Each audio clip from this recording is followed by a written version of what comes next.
morning, Nerdcast, and today will be a review of Fault in Our Stars by John Green. I've been meaning to make one of these, and yeah, I don't have any ideas for a video today. Annika, you will get your punishment soon. I just need to come up with one. So I'm just going to start by reading the description in the inside cover. Despite the tumor shrinking miracle that had brought her a few years, Hazel has never been anything but terminal. Her final chapter is inscribed upon diagnosis. But when a gorgeous plot twist named Augustus Waters suddenly appears at a Cancer Kids support group, Hazel's story is about to be completely rewritten. That just kind of sets the tone of the novel until it's about Hazel and she has cancer. And she knows that she's gonna die and that there's nothing she can really do about it. But then she meets Augustus and her world just turns upside down. Just everything changes for the better, as you can say. I'm going to talk about the characters, really, kind of. Main character, Hazel, it's told from her perspective. She's a very witty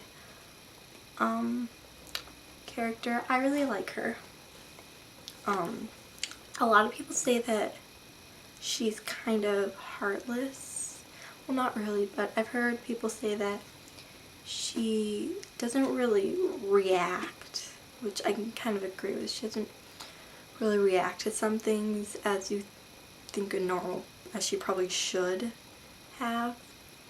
But there's something she's just like really calm and just doesn't react as some people say she would or say she should. If you read the book, you know what I'm talking about. But yeah, I liked her. I thought she was a very good character. She was a pretty relatable character. I like when characters are relatable. Yeah. Next character I'm going to talk about is Augustus, or Gus, as he's sometimes called.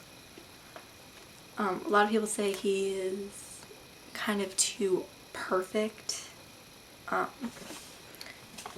I think that's kind of done on purpose, because throughout the book you start to see his flaws. You start to see how not perfect he is, because when you first see him, Hazel kind of describes him as this perfect person, perfect character, this perfect Prince Charming, which I guess you could kind of say is a kind of flashback from Paper Towns. It's another one of John Green's books. Main theme is that in that one was imagining other people complexly instead of just giving them personalities. We imagine them complexly and get to know them and get to know their personalities and not make judgments, which is kind of Fault in Our Stars. Like, you see character development in Augustus. You see how his character develops and stuff, and I really liked that. Another thing I want to talk about is her parents. They're not just kind of there. They're not just like, oh, my parents did this, my parents are here. They have depth. Her parents have depth, and I really like that about them. They're kind of important to the story. Like, they're very involved in her life. Like, her mother is very involved, and I really like how John showed that. Another thing I really liked about the book was the setting. It is set in my hometown of Indianapolis, which I absolutely love, because throughout the whole book I knew where everything was, from Holiday Park, her house, the gas station, Castleton Mall. Like, there's one part like she's sitting in the food court at Castleton Mall, and I can picture right where she is, like by the playground. I kind of picture her like sitting right there looking at like the Chick-fil-A, the Chinese place.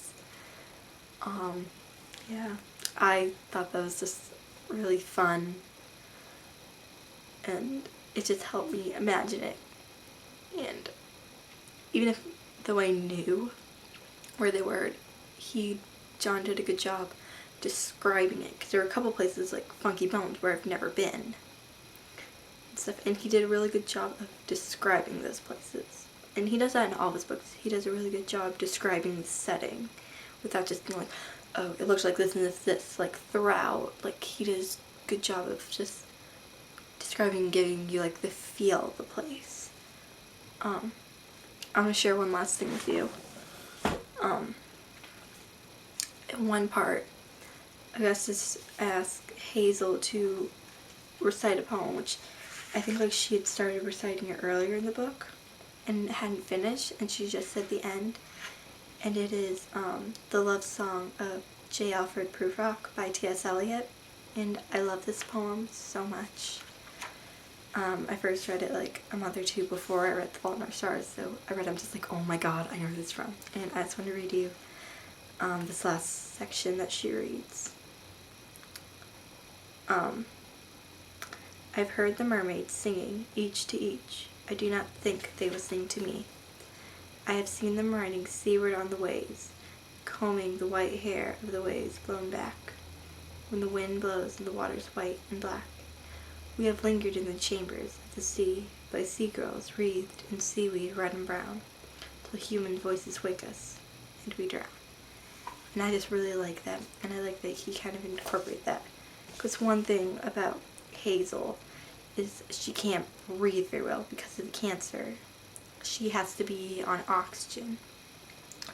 And so she's kind of drowning in her own lungs. One way John puts her is that she is in the water. She's just like barely staying above water.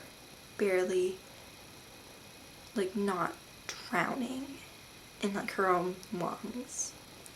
And I really liked how they incorporated that, because the last part is kind of like about mermaids and how it's kind of like in a dream, like you're with them, and then human voices wake us and we drown, we leave. And I just really like that he incorporated that into it, and I thought it kind of went along with the story nicely. You'll get it when you read it, but I highly recommend it. I cried, but John Green, I commend you. It is hard to make me cry. But yes, this is my review. I'm sorry it's not a very good one. I'm very new at this. This is my first review. But yes, hopefully this is not over 5 minutes. And Anna, I will see you tomorrow.